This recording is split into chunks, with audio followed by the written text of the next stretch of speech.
The birthright citizenship debate has moved from the fringes of the passions over immigration to become much closer to the center in the American conversation. How did that happen?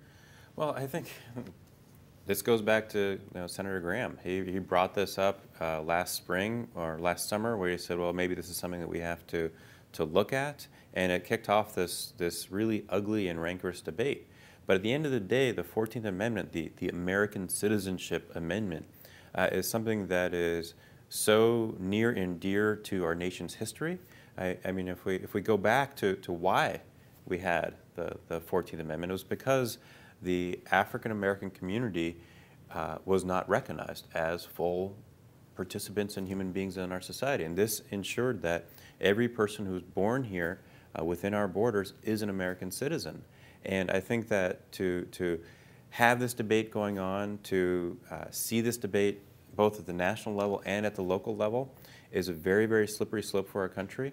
And we are incredibly honored to be working with our allies in the civil rights community, African American, Asian American. I mean, the history of this issue is so rich and, again, so near and dear to who we are as a country that leadership has to stand up. I mean, the president has to stand up, members of Congress have to stand up and say, this is not the right direction, and we're not going to amend or repeal the 14th Amendment, and we're going to fix our immigration system. The ashes were still cooling from the Civil War. We had just torn the country apart over the question of whether black Americans were citizens of the United States and citizens of their individual states. And the 14th Amendment answered that.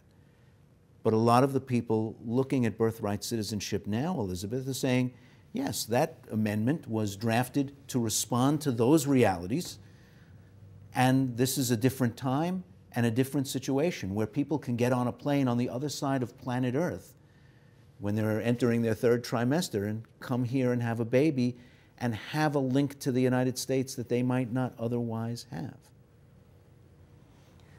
Well, what the 14th Amendment says is all persons born or naturalized in the United States and subject to the jurisdiction thereof are citizens.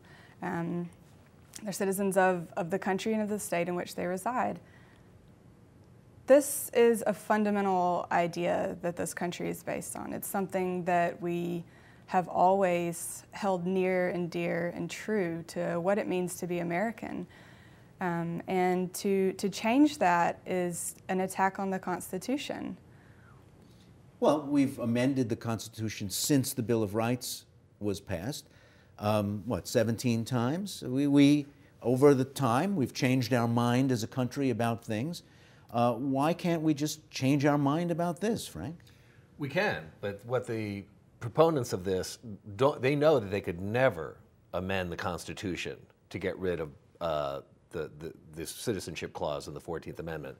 So what they're trying to do is to have states like Arizona pass a law that will provoke a Supreme Court case, and they're hoping that a conservative Supreme Court will reinterpret the 14th Amendment so that they can do it by legislation rather than having to go through the process of amending the Constitution, where you have to get 2/3 of the states to ratify it. So they're looking for Are you implying that they're using judicial activism as a They are as a using strategy? judicial activism as a strategy. That's And here's horrifying. the good news, is that there's no way, constitutional scholars from across the spectrum have looked at this. The meaning of the 14th Amendment Citizenship Clause is clear as a bell. If you're born here, you belong here. It's what American exceptionalism is anchored in. And we're not like other places like Germany, where politicians decide who's a citizen, and if you're Turkish, you might get citizenship after 2 or 3 generations. In America, you're born here, you're an American, period.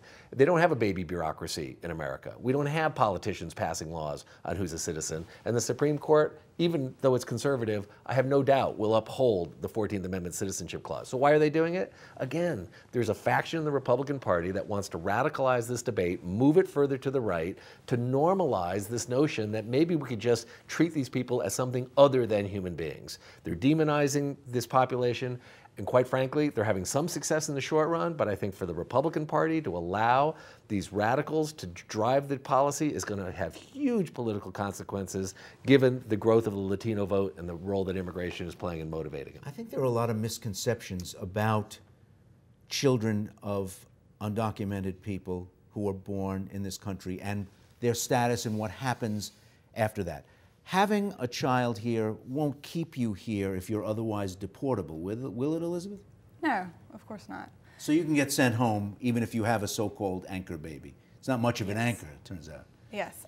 Eventually, many years down the road, under 21. under certain circumstances, the child might be able to apply for the parent under certain circumstances. It's still not an easy path for a parent, but you know, it's not a reason for having a child here.